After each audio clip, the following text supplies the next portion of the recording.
Antifa and Black Lives Matter, the riots of 2020, they overthrew a 6-block radius of Seattle. It was hardly reported on by our local news in Seattle. And so that's when I kind of started getting my start. I started out as an independent reporter a little bit before the riots started because there wasn't a focus on the desecration of the city of Seattle by the hands of the progressive policies that have been enacted. And I said, why is there only one side being shared? So I went out and I started reporting the other side of the story, like what Rebel News does. And it is not being shared. So I'm excited to continue my work there. Well, the fact that you had that contrarianism, that you were not afraid to tell the story that the mainstream weren't, is impressive. That's the essential character element to be a rebel. Are you willing to stand apart from the crowd? But physically, to film Antifa, I mean, they are by definition violent. They, by definition, believe in shock tactics. They hide their identities. They have the style, the black bloc, where they're indistinguishable. Yes. They all dress in black from head to toe. They are violent. They burnt cities, and they would hurt you if they could. Now, you were very wise about how you went about it. But in my mind, it takes a little bit of courage to stand down what is really the brown shirts of our age.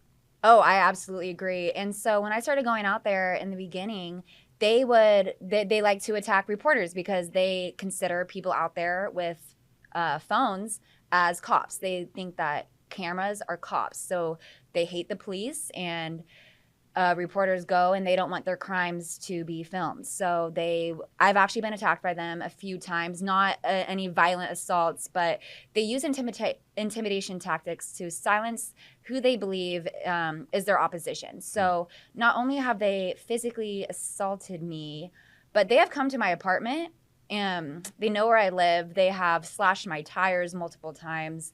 And they have put flyers of me around my city. They've put flyers of my own family members around my city, all to try to intimidate me to not report on their actions. And I just think that it is insane that our city council, the Seattle City Council, actually kind of supports them. They are pro-Antifa. They are still using the phrase that, Antifa is an anti-fascist group. There's no They're very organization. fascist. If you just look at the definition of that word, they act like fascists. Yeah, they are. Huh. I didn't know all those details. I didn't know about the pamphleting. I didn't know the slashed tires. Now, you're careful and you stand in a place but one of the things that we take pride in here, and I told you this on the phone the other day, is that we provide security for our reporters in situations where we think there's a risk. So, you were brave, and maybe you were a little bit lucky, and I don't want to take away your bravery at all, but for you to go out in the world and do the challenging journalism you do, I think it behooves us to give you some physical support, because they have no compunction about hitting anyone, let alone hitting a woman. Right. What I think the rest of us would recoil at. They see you as an enemy, and the ends justify the means. So I think it's important to protect you as we protect our other journalists. Yeah.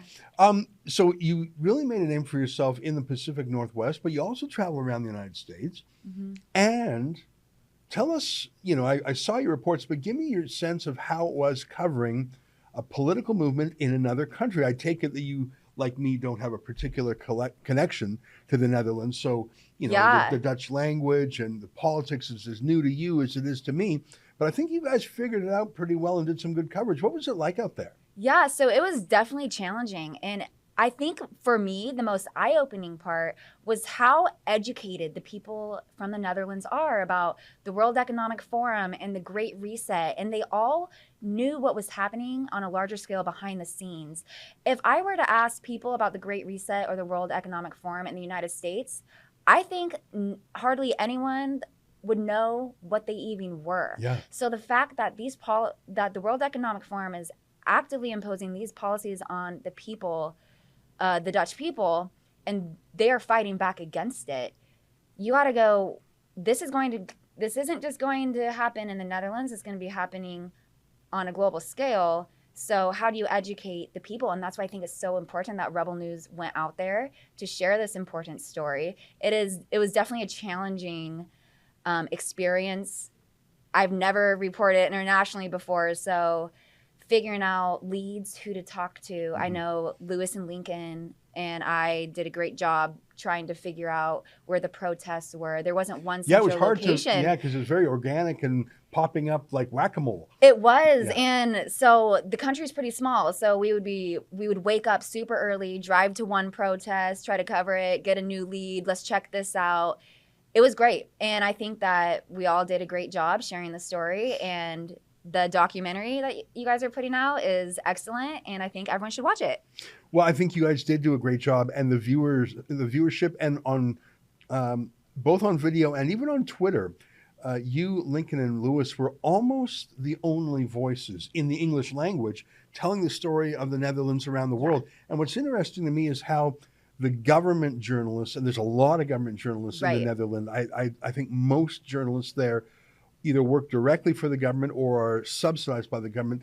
You can see how they sort of circled the wagons and said, who are these foreign journalists who are not under the same control that we are? How dare they describe a different narrative in English to the rest of the world? It was fascinating that Dutch journalists were more concerned about your reporting in a different point of view than they were about covering the news itself. I thought that was very telling and very, very scary. What you just saw was an excerpt from my nightly show, the Ezra Levant Show. Every weekday, I do a monologue. Usually it's about half an hour. Then I interview an interesting guest, and then we read my hate mail or my fan mail, whichever is more fun.